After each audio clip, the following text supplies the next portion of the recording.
Okay, again, we can disassemble this in any sequence we'd like. Okay, pop off our nozzles. All the nozzles are the same. All right. Now let's jump back. On our night mode, we're going to remove these nozzles and soak them in sanitizer and leave them soaking in the sanitizer overnight.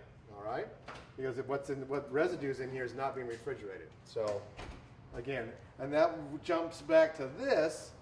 We want you, if you have a slow period of time where there's no customers for maybe an hour or so, they want to have sanitizer in this, and you come by and squirt some sanitizer up in here and wipe that clean with a sanitized towel. Okay, and that's what that's for. It won't dry by itself. You need to wipe it off. Well, no, I just like to wipe it off to get anything else that's in there. You know, it's just going to drip back out. Okay. Okay. Now then, back to this. We're going to go ahead and disassemble the head. What we have here, just to show you what's going on, is these are air bleeds, and that's connected to this hole right here. Okay. So as you fill the machine, as the barrel is being pressurized by the pumps, the liquid will go up here. We're going to open that to release the air from the cylinder. Okay? Release the air from the cylinder, and the air is going to escape through this small hole in the bottom. So when it gets to that point, when it fills up the cylinder to that point, it will start to trickle out the bottom here. Then we're going to close that. Now you're only going to do that when you're priming the machine and starting with the product. You're going to do that one time. Okay? All right. But I wanted to show you where that port was and what it does. Now then, remove these. Again, both the same, interchangeable. All right. Small O-rings, and those are lightly lubricated. Because again, you're going to operate this one time yourself when you start the machine. Then you're done. Okay, so a light film of lube for it would be fine. All right. Now then, plungers. We're going to go ahead and remove the plungers. Put the handles up like that. Pull this out. Now this is your swirl. It's getting ice cream from both of these right here. And notice how high that is as opposed to this opening. Now this opening is where you're going to get your mix through for this plunger. So this is the lower port. These are higher ports. The higher port is not going to give you any benefit when you're trying to clean and flush the water out of the machine. So all of our cleaning and stuff at that time operating, we're going to empty water through these two sides. All right? Okay, just to show you the difference in the levels of the ports here. Now, pull these out. Probably getting a little bit too much information, but it'll come into play a little later on when we start to do this kind of thing. Okay? Now, pull this out, the center one. Now, you'll notice that these two are the same. We have two O-rings. Two O-rings, and they are lubricated. Not a whole lot on there, but I'm going to add a little bit more. Okay? And here's your center one. We have four O-rings, two on the sides and one up and down. Okay? So, all these O-rings are the same size. And as we get back to, I'm going to jump back to the manual, and we've got a little cheat sheet. Let's go ahead and get that out real quick, and that'll just kind of help out a little bit. Right here, we have a laminated cheat sheet, I call it. Now, this is actual size on the O-ring. Then it gives you a part number, and then it gives you a nice little arrow of where that's going to. So if you look at here, number 1, that's this little guy right here. That's a 160610. That's actually this O-ring right here. And it's telling you on number 1 over here, go look for number 1, and it's telling you it's going on your air bleed. Okay? So it's showing you where it goes, and it gives you a part number, and it gives you actual size, so if you get a little confused. Okay, so now then, these are all the same size.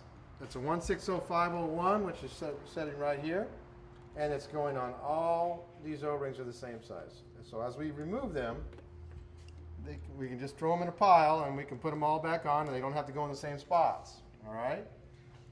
Pop those off. And the removal is simply for cleaning?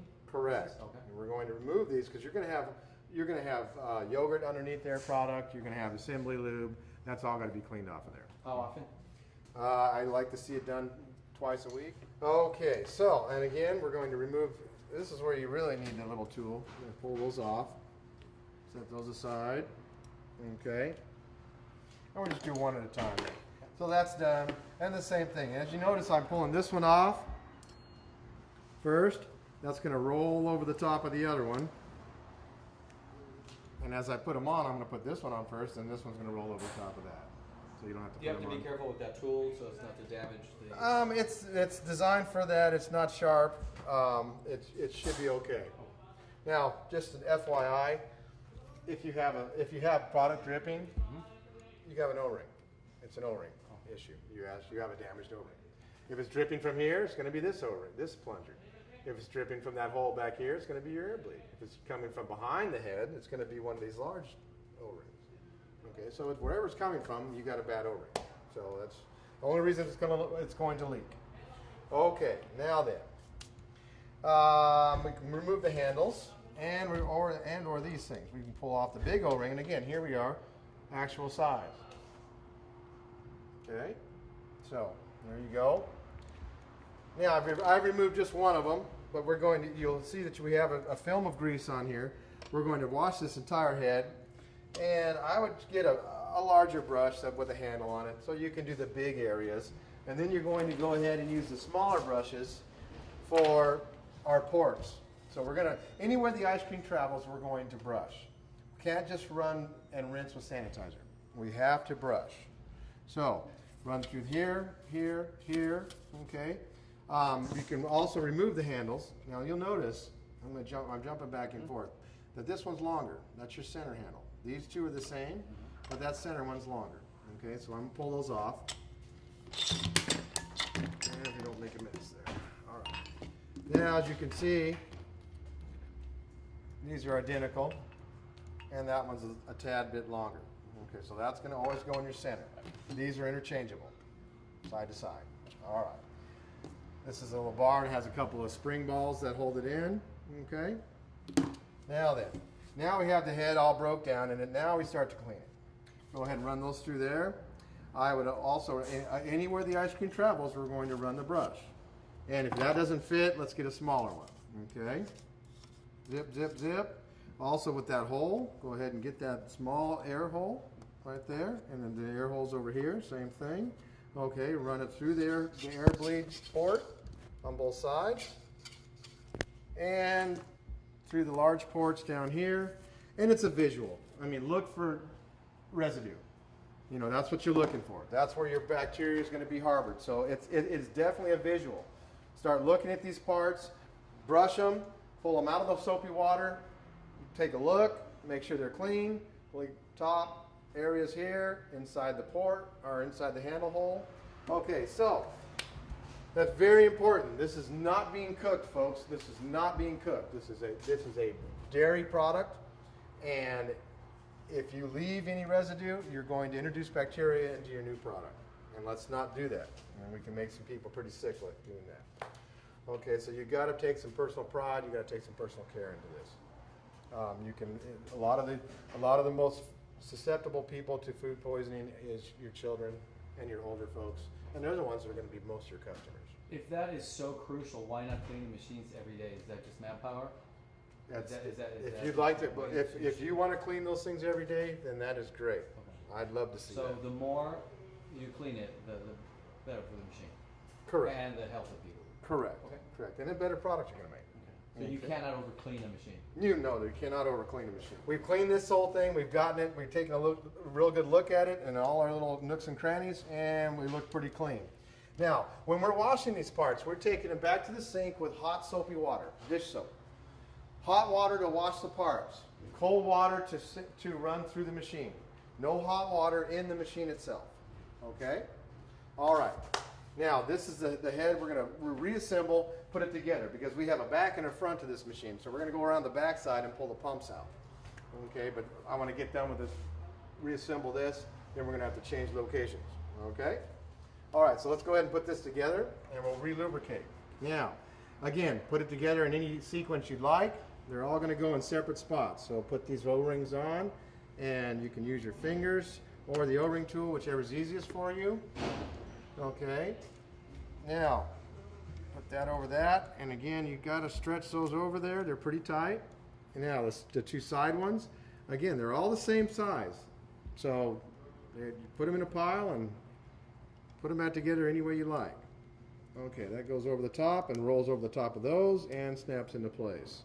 Okay, this one I only took off one off that one, Now, you're asking me, how do I clean an O-ring?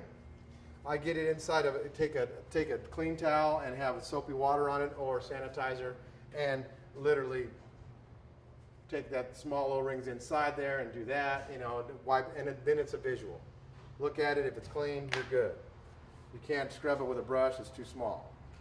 Okay, now then, we got that back together. Again, we can assemble this any way we like. I'm going to put the handles on right now. And any sequence you like. Now that's the side handle, the center one, the long one goes in the center. Okay, and I just line it up and there you go.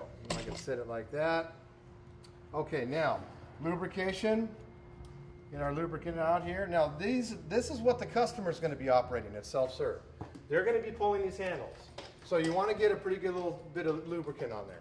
Otherwise you get sticky, you know, the sugar gets binding up in there, and then you have a handle sticking open. The customer's not going to close the handle normally. They're going to hit that and then just let it go. So that's why we do have a stiff spring here, and if you're properly lubricated, it should return to the closed position. If it doesn't, probably means that you haven't cleaned your machine enough. Because your luber's washed away, now you have a lot of sticky sugar in there, and our handles aren't even closing anymore. So the Taylor machine flaw has been solved, I would assume so. I don't work too much with Taylors, but I've seen them. The lever, you can't leave the lever. You can leave it open? Open, yeah. Oh, okay. No, we've got a real stiff spring for that for the self-serve issue. And the other thing is, you will be introduced to Taylor Lube. Taylor Lube does not work in our machines. It's better than nothing. That's all I can say for it.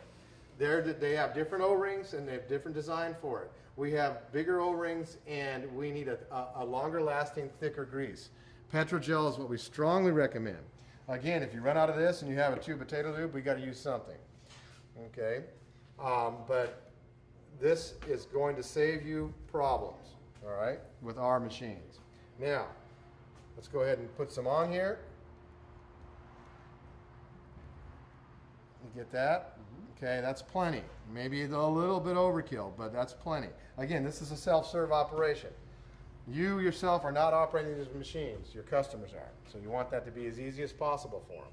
This one, this is kind of a, you know, not a lot, but not a little either, okay? And again, with this one, and again, these already have factory lubricant on them, so we're gonna have a lot there. Okay, now the last one, put this one in here. Again, any sequence you'd like, pop that back on there, and then we're gonna put a very small film on here. Because all this is doing is getting you on and off the machine. As you remove the head and reinstall the head, we have to have a little film of grease on there so it doesn't bind going on or off, okay? So, again, very small amount. The more you put here, the more you're gonna end up having to clean off, okay? You put a big gob on there, you're gonna have a big gob to clean. Okay, so we wipe that around like this, wipe it around like that, just get a nice smooth film on there, that's plenty. This guy here, and again, this doesn't have to be pretty, folks. It's not, no one's gonna see it. It has to be functional. Okay, this one, smear it all around, put that in the center. Remember, that's our center ones, 4 O-rings. Okay, and again, these are both the same, so they're interchangeable side to side. Okay, now you notice I've left them out a little bit. I haven't pushed them all the way in there. Well, I want to get my handles in there, so that's, now. So I can flip it up here and close those in. Now, you see that we have a hole going through there, and that's where the handle's got to engage. It doesn't matter if this is facing this way or that way, as long as the handle goes in the hole. Got it? Okay. All right. Now, the last one is this guy. Now, this is barely any grease on there. Just enough. Maybe if you did this first and you had some on your hands a little bit, you have enough to do that one. Okay? Put that in. And these are both the same. Okay, just a small film on that. So they're interchangeable side to side, and push those in. All right? Okay, that's done. We've cleaned it, and we can put these on at any time. Okay, that's your nozzles. So let's put it back on the machine. So now we're going to carry it over here, and I'm going to engage it right on the bottom bolts first, and then flip it up like that and just hold it in place. Now we're going to start our knobs. Now knobs, all 4 the same, interchangeable. Okay, so I'll start that knob. I want to hold the head in place so it doesn't fall on the ground. It's an expensive piece of part there, so